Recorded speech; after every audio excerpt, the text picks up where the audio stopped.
নমস্কার বন্ধুরা, আমি সুস্মিতা। সুন্দরবন কুকিং ব্লগে আপনাদের সবাইকে স্বাগত জানাই। বন্ধুরা, আমি একদম নদীর কূলেই বসে আছি।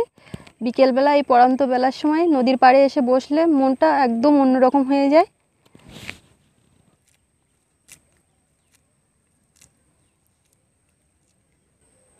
বন্ধুরা দেখুন, নদীটা কত শান্ত স্নিগ্ধ দেখাচ্ছে। এই নদী কিন্তু সবসময় শান্ত থাকে না, যখন অশান্ত হয় তখন এই অঞ্চলে প্লাবিত হয়। বন্ধুরা, ওপারে যে জঙ্গল দেখতে পাচ্ছেন ওটা বাঘের জঙ্গল। দেখুন নদীটা কত কাছে, জঙ্গলটা বাঘের জঙ্গল। লোকালয় থেকে জঙ্গলটা অনেক কাছে হওয়ার জন্য যে কোনো সময় বাঘ ওপার থেকে পেরিয়ে এই লোকালয়ে চলে আসে। বন্ধুরা, সন্ধ্যা হয়ে আসছে, আর বেশিক্ষণ এখানে থাকবো না, কারণ ওপারেই বাঘ মামা রয়েছে। এবার ঘরে ফিরতে হবে। ঘরে গিয়ে আমি একটি অসাধারণ রেসিপি বানাবো। প্লিজ আপনারা কোথাও যাবেন না। বন্ধুরা, রান্নার কাছে চলে এসেছি। আর আজকে আমি দেশি মুরগির ডিম দিয়ে পটল আলু একটি তরকারি বানাবো। আর তার জন্য আমি এখানে নিয়েছি 6টা মুরগির ডিম, পটল আলু এইভাবে কেটে নিয়েছি। আর মশলা এখানে লবণ, হলুদ, লঙ্কার গুঁড়ো, গরম মশলা গুঁড়ো, পেঁয়াজ কুচি, জিরা বাটা, রসুন বাটা, আদা বাটা, ধনে বাটা, 4টে কাঁচা লঙ্কা চেরা, টমেটো কুচি আর সর্ষের তেল। আমি ডিমগুলো সেদ্ধ করে নিয়েছি, এবার আমি ছাড়িয়ে নেব।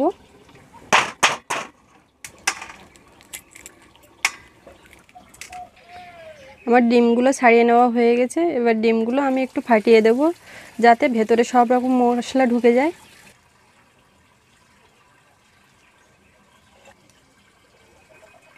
উনুনটা জ্বালিয়ে নেব। এবার জোয়ারের জলে ভেসে আসা এই গরান গাছের ফল আমরা জ্বালানি হিসেবে ব্যবহার করি, এই দিয়েই উনুন জ্বালিয়ে নিচ্ছি।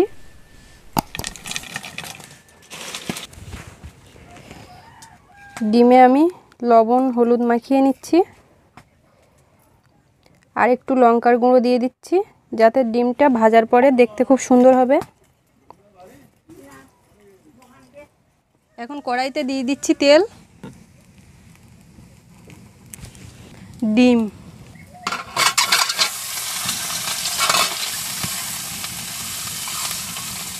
তুলে নেব।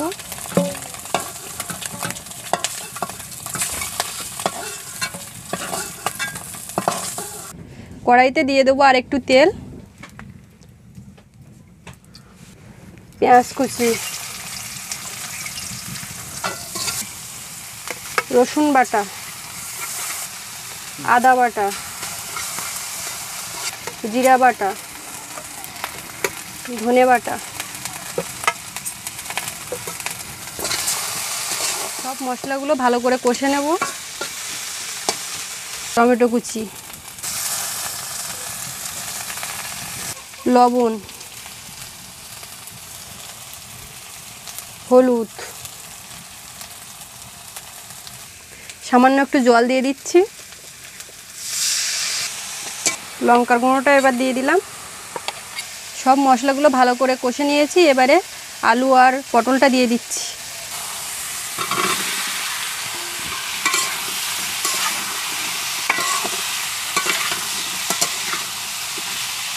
সামান্য একটু জল দিয়ে ভালো করে কষে নেব, ঢাকা দিয়ে দেব। এবার ঢাকাটা খুলে দেখব।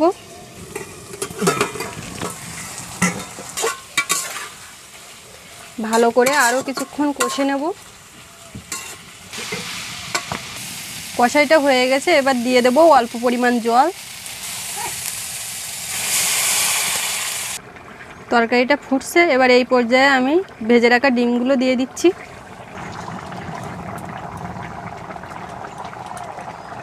কাঁচা লঙ্কা চেরাগুলো দিয়ে দিলাম। এবার কিছুক্ষণের জন্য চাপা দিয়ে রাখবো।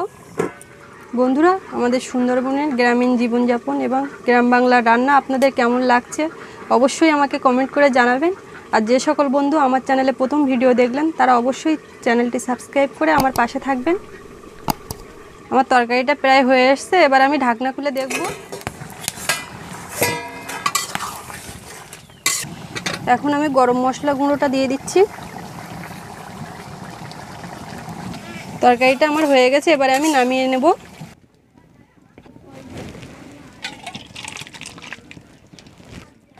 বন্ধুরা, আজকের এই রেসিপিটি আপনাদের কেমন লাগলো অবশ্যই আমাকে কমেন্ট করে জানাবেন। আর এত সময় সাথে থাকার জন্য সকলকে অনেক অনেক ধন্যবাদ।